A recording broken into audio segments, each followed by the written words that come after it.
सबसे पहले बात कर लेते हैं इंट्रोडक्शन टू कंप्यूटर। पहला पार्ट ये है भी पहला चैप्टर ट्रिपल सी का यही है, इंट्रोडक्शन टू कंप्यूटर। कहीं भी आप कंप्यूटर आप सीखने जाओगे तो सबसे पहले आपको कंप्यूटर का परिचय ही दिया जाता है।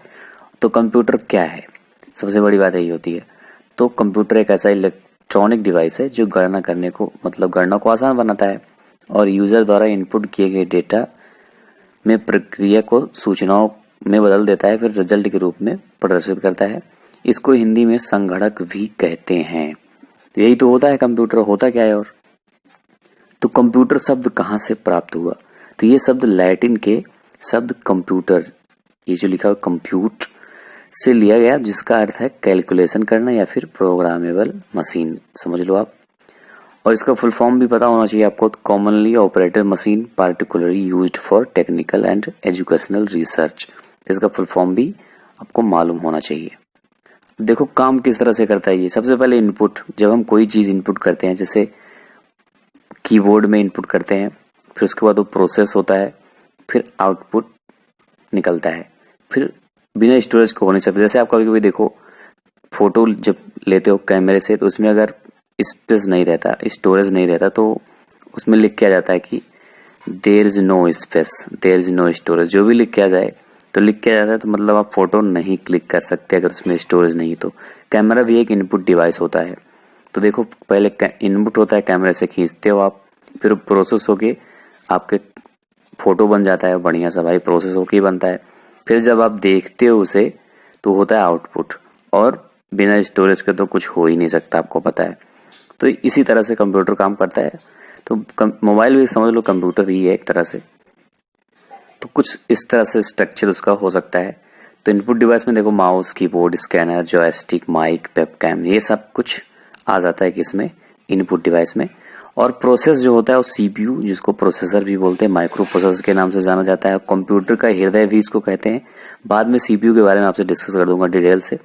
तो इसको कंप्यूटर का हृदय भी कहा जाता है वैसे, और माइक्रो प्रोसेसर है भी ये। इस तरह से होता है ये। आउटपुट, मॉनिटर और प्रिंटर, ये सब क्या है, आउटपुट होते हैं। मॉनिटर में सब कुछ डिस्प्ले होता है, और प्रिंटर से भी हम सब कुछ बाहर निकालते हैं, इसलिए उसको आउटपुट डिवाइस में रखा गया है। अब बात करते हैं कंप्यूटर के इतिहास के बारे में, जो कि मोस्ट इम्पोर्टेंट है। अब इसमें देखो सबसे पहले कंप्यूटर के इतिहास के बारे में जब भी कहीं भी आप पढ़ोगे, कहीं भी देखोगे ना, सबसे पहले अबेकस का नाम ही आता है। और अबेकस है क्या? ये जो दिख रहा है ना इमेज में, यही अबेकस, इसी को बोलते हैं। और ये बताते हैं कि 5000 वर्ष पहले ही अस्तित्व में आया था। चीन में मिला था ये कैलकुलेशन मशीन अबेकस का आविष्कार, बताते हैं चीन में हुआ था। तो मुझे नहीं लगता कि चीन में हुआ था, मुझे ऐसा लगता है कि इंडिया में इससे पहले ही ये जरूर रहा होगा, इस तरह से कुछ काउंट करने की चीजें, मुझे ऐसा लगता है। क्योंकि इंडिया बहुत पुराना हिस्ट्री है इंडिया की अपने, और उसमें देखो बहुत ज्ञानी लोग बहुत पुराने समय में ही थे। तो कुछ न कुछ जुगाड़ तो किए ही रहे होंगे, लेकिन बताते हैं कि चीन में, तो हमें चीन को ही पढ़ना है वैसे।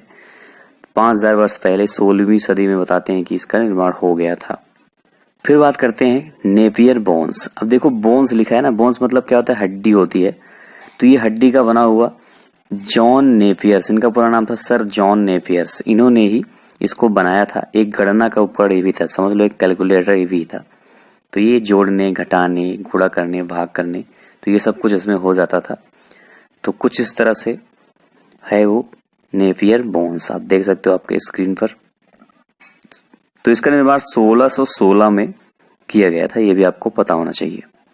अब देखो पास्क लाइन है हमारे सामने, इसको एडिंग मशीन या फिर पास्क लाइन कई सारे नाम से जानते थे। तो अबेकस और नेपियर बोन्स के निर्माण के बाद इसका निर्माण किया गया था, पास्क लाइन का। तो सन 1642 में ब्लेज पास्कल इनका नाम था। इन्हीं के नाम से पास्क लाइन वो है, बोलते हैं उसको, एडिंग मशीन भी बोला जाता है इसको। तो ब्लेज पास्कल ने इसका निर्माण किया था, जो एक यांत्रिक मशीन थी, मतलब वही जोड़ने घटाने वाली। तो इसमें 8 चलने वाले पहियों के साथ एक आयताकार बॉक्स शामिल था, और ये सब सारी चीजें थी। ये अबेकस से अधिक गति से गणना करता था, और यह पहला मैकेनिकल कैलकुलेटर भी था, ये भी आपको पता होना चाहिए। तो पास्कल लाइन या फिर एडिंग मशीन ब्लेज पास्कल द्वारा बनाई गई थी। फिर अब आ जाते हैं डिफरेंस इंजन के बारे में बात करते हैं। देखो ये अब यहाँ से शुरू होता है कंप्यूटर का इतिहास।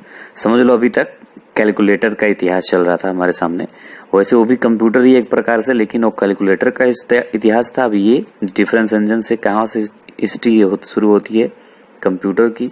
तो चार्ल्स बेबेज जो कि कंप्यूटर के जनक इनको कहा जाता है, मैंने आपको बताए हुए थे कई बार। तो इन्होंने सबसे पहले डिफरेंस इंजन का निर्माण किया था 1822 में, इसका निर्माण किया गया था और इसका बजट जो पैसा था वो ब्रिटिश सरकार ने वहन किया था। इसका नाम डिफरेंस इंजन रखा गया था। यह भाप से चलती थी, सबसे बड़ी बात यही इसमें, भाप से चलती थी ये। फिर आ जाते हैं एनालिटिकल इंजन, जो कि इसको भी चार्ल्स बेबेज ने ही बनाया था 1833 में। डिफरेंस इंजन का ये विकसित रूप था एनालिटिकल इंजन। उसमें बहुत खामियां थी, तो इसको इन्होंने इसकी रूपरेखा तैयार किया था। बाद में ये चल के बहुत अच्छा मतलब एनालिटिकल इंजन बना था। पहले तो स्टार्टिंग में तो वैसे ही बना दिए थे, लेकिन बाद में इसको डेवलप किया गया था अच्छे से, तो बाद में ज्यादा पॉपुलर हुआ। स्टार्टिंग में तो ऐसे बना दी थी इसको। तो इसका निर्माण भी चार्ल्स बेबेज ने किया था। तो इसी वजह से उनको कंप्यूटर विज्ञान का जनक कहा जाता है। तो कंप्यूटर का भी जनक उन्हीं को कहा जाता है, फादर ऑफ कंप्यूटर, कंप्यूटर का जनक। तो ये सब सारी चीजें एनालिटिकल इंजन याद रखना।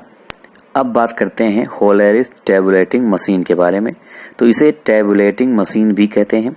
होलेरिथ क्यों आता है इसमें? क्योंकि उसको हरमन होलेरिथ ने बनाया था और इसमें पंच कार्ड का भी इस्तेमाल किया गया था। तो पंच कार्ड का निर्माण भी हरमन होलेरिथ ने किया था, ये भी क्वेश्चन पूछा जाता है।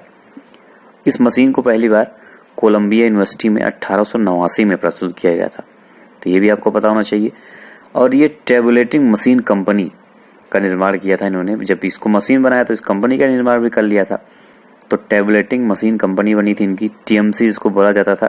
फिर बाद में इसको बदल के इंटरनेशनल बिजनेस मशीन के रूप में ये जाना गया। आप जानते होंगे बहुत फेमस कंपनी IBM पूरे वर्ल्ड में छाई हुई है, तो वही है ये टैबुलेटिंग मशीन कंपनी से बदल के अब इंटरनेशनल बिजनेस मशीन बना दिया गया। इसके फाउंडर यही थे, हरमन होलेरिथ। फिर डॉक्टर हॉवार्ड एकिंस मार्क 1। अब मतलब इन्होंने मार्क 1 नाम के एक कंप्यूटर का निर्माण किया था। अब इसका निर्माण देखो कैसे हुआ था। IBM के 4 शीर्ष इंजीनियरों व डॉक्टर हॉवार्ड, ये जो डॉक्टर हॉवार्ड एकिंस ने सन 1944 में एक मशीन विकसित किया। यह विश्व का सबसे पहला विद्युत यांत्रिक कंप्यूटर था। इसे हार्वर्ड विश्वविद्यालय को सन 1944 के फरवरी माह में भेजा गया, जो विश्वविद्यालय में 7 अगस्त 1944 को प्राप्त हुआ। इसी विश्वविद्यालय में इसका नाम मार्क 1 पड़ा। बहुत इंपॉर्टेंट है ये। तो मार्क 1 जो कि पहला विद्युत यांत्रिक कंप्यूटर था ये। फिर आ जाते हैं एनियाक पर।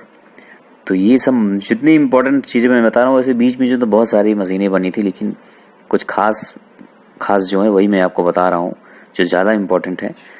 जॉन मोजेली और जे प्रेस्पर एकर्ट जूनियर और उनके सहयोगियों के नेतृत्व में एक प्रोजेक्ट के लिए सरकार ने फंडिंग किया था। तो उन्होंने क्या किया, 1943 में इस कंप्यूटर का निर्माण किया।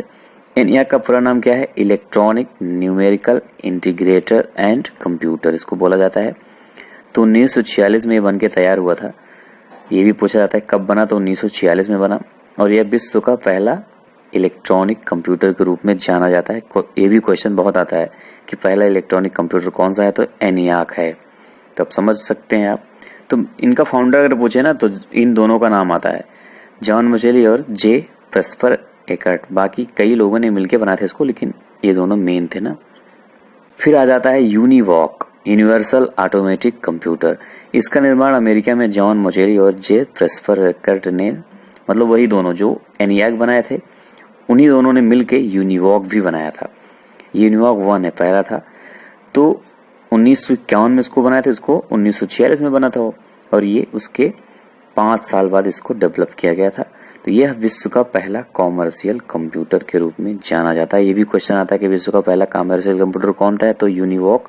और इसका फुल फॉर्म भी बहुत पूछा जाता है, तो यूनिवर्सल ऑटोमेटिक कंप्यूटर। इसका निर्माण तो आप पता ही आपको, इन दोनों ने किया था। इन दोनों ने ही उसको एनियाक और यूनिवॉक दोनों बनाए थे। ठीक है, फिर दोस्तों इस वीडियो में इतना ही। अब नेक्स्ट वीडियो में मैं अब डिस्कस करूंगा जनरेशन ऑफ कंप्यूटर, और भी बहुत सारी चीजें हैं सबके बारे